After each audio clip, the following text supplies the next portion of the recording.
in fairness to Barbie Fortesa, Magaling? magaling talaga siya. And I'm not, because I'm a fan or anything, magaling talaga siya. Lalo na ang laki mong kasabayan sa eksena, si Eugene Oo, Domingo, nalalaman na niya. talagang nanlalamon.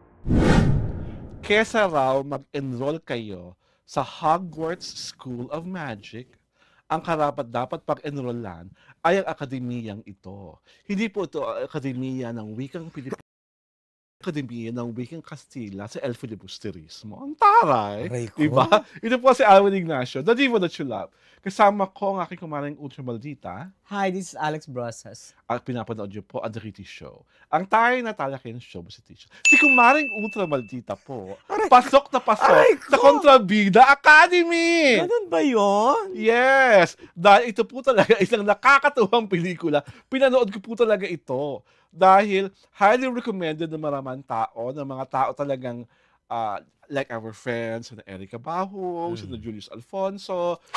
So pinanood ko, na-curious ako kasi it's not every day that we actually have a satire na isang klaseng pelikula. Tapos, tinuturuan ng mga tao kung paano magmaldita. Mare yung totoo. Journal mo ba ang ninakaw ni Chris Martinez para mabuo ang script ng Kontrabida Academy? I think I was ahead of time. Aray ko! Hindi ka ba consultant on the side? Yung totoo ulit.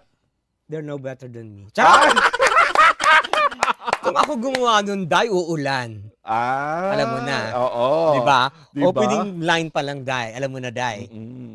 How it works. Oo. Parang maluluno na lahat sa Pacific Ocean. Oo.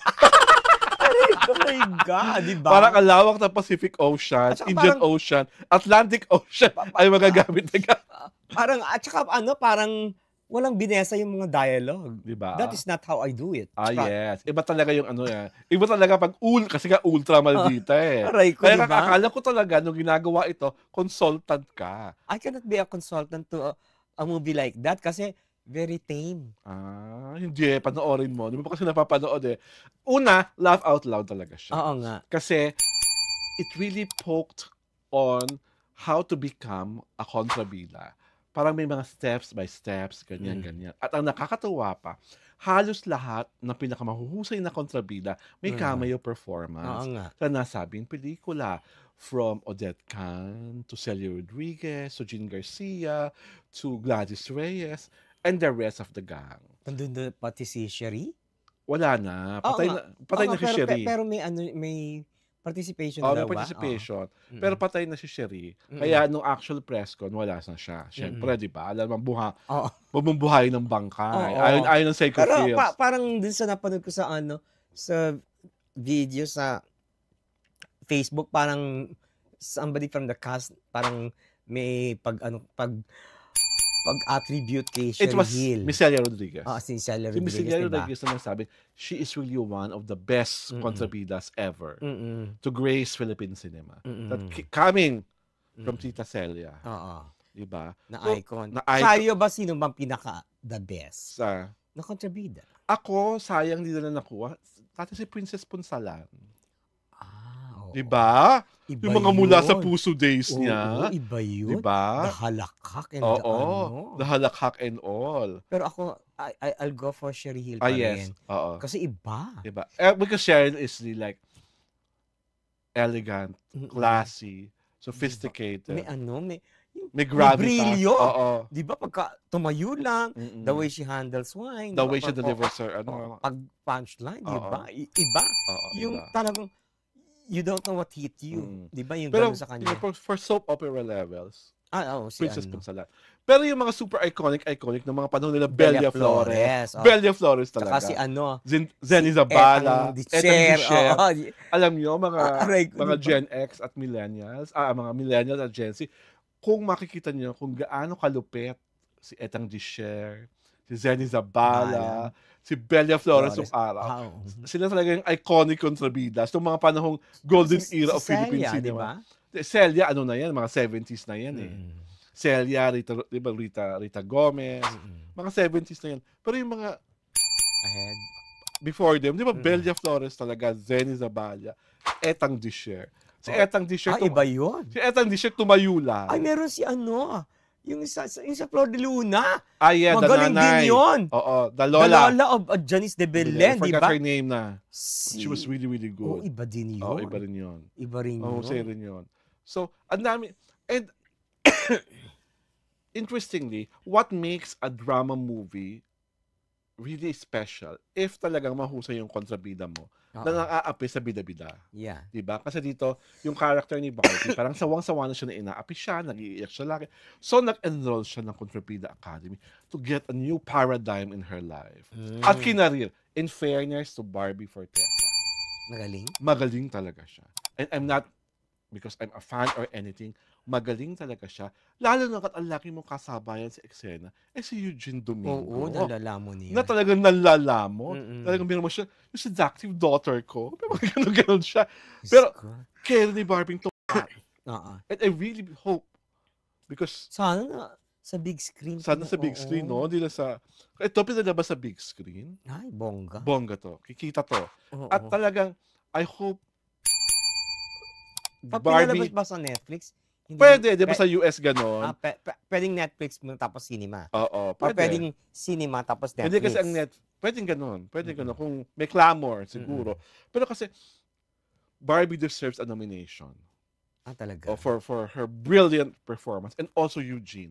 Talagang si Eugene, pang pelikula. Yung ganung intelligent kind of comedy, pang pelikula talaga si Eugene eh. Hindi siya yung parang dapat kinakahon mo sa soap opera pero or sa musical you have to give credit to the director and the writer. Chris Martinez. Genius, di ba? Oo. Iba yung leveling na kanyang Ikaw lang talaga nakakapag-isip ng ganyan. Oo. Iba ang pagkaloka-loka mo, Direk Chris. Di ba? At saka, who'd ever thought na magkakaroon ng movie about kontrabida? Yes. That itself is is a work of a genius. Oo. Di ba? True. At nakakatawa dito is that people are really happy na may ganitong klaseng palabas sa Netflix pa at that. Diba? At kasi makikita mo talaga dito pagalingan sa Dimples. Kasi cameo. This is talaga moment talaga nila. Nagmo-moment talaga sila paano manampal, paano tumawa, paano umira, My God! May ganun talaga sila mga moment. Paano ang tamang pagsampal? May mga gano'n. Parang, sa akin hindi. Di ba? Susuntukin ko na lang. Di ba? Basta nakakatuwa kasi Sampal is laos. Charot! Hindi talagang iba. Nakakatuwa kasi parang, ay, ang intelligent. Tapos ano rin siya para siyang patama sa state of Philippine TV nowadays. Na for Kontrabida Academy, templated na ang lahat. Stereotype na. Oo, stereotype na. Tapos, is also a parunggit sa type of movies that we are doing na parang hindi tayo umarya-arya. You get me? Na parang lagi nilang ganun ino-offer natin. Oo, hindi na tumaas man lang ang antas. Oo, ang antas. Diba? Parang everyone is rooting, diba? Nung sinabi, Magellan, dadal sa nung napanood ng lahat. Yun lang mo naman sasabi ko. Wala ka nga sinabi, no? Diba? Ano pa ba dapat mo sabihin sa Magellan? Sinabi na nilang lahat. So, wala na ako idadagdag pa. Well, diba? So, nakakatuwa. I'm just happy that Barbie is getting the good breaks. And I'm just happy that she's happy with Jameson Blake. Diba? Whether they admit it or not, we don't care. So, doon nagsimula. Oo. Ang pagiging close nila. Ang jowa nila. Diba? So, at nakakatuwa si Jameson, nakakasabay.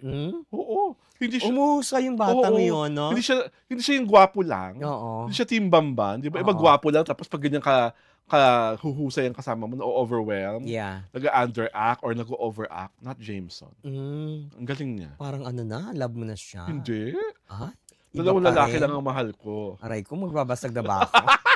Charot. Mapakita mo talaga ikaw ang dekana ng Kontrabida Academy, me. Ha? Sis? Ano? Ikaw talaga, papakilala mo talaga ikaw ang dekana ng Kontrabida Academy. Bakit? Kasi naman magbabasag ka rin. Diba? Sa akin, di uso yung you're nothing. Action ka agad. Hindi sampal, suntok ka agad. Diba? Hindi pong, mabablack eye. Ganun ang Hindi kasi bagong kaya I really wish you had the time to watch it. Kaya, I will. makikita mo kayo yung context ng paano binibuild yung pagiging kontrabida ng isang tao from being an api-apihan na magiging kontrabida. Diyos ko. Will I see myself there? Charot! I'm sure you will. You will see yourself in Uge. Inuge? Oo. Ganun na ganun ka eh. Ganon? Yung character ni Uge. Aray ko, my God. Diba? Intelligent, witty, and feisty. Ay, Ikaw Diyos yan. ko. Huwag mo itangge. nakakaloka. Diba? Pero mas maganda ako sa kanya. Charot! Give mo na naman yun. Pero ang lamang sa inyo, again, may asawa siyang Italiano. Foreigners to me are. R. Gusto mo ituloy ko? Charot! Wag na. Baka mabastard tayo. And on that note, this is Alwin Ignacio, the diva that you love. Together with me is the ultra maldita Alex Brosas.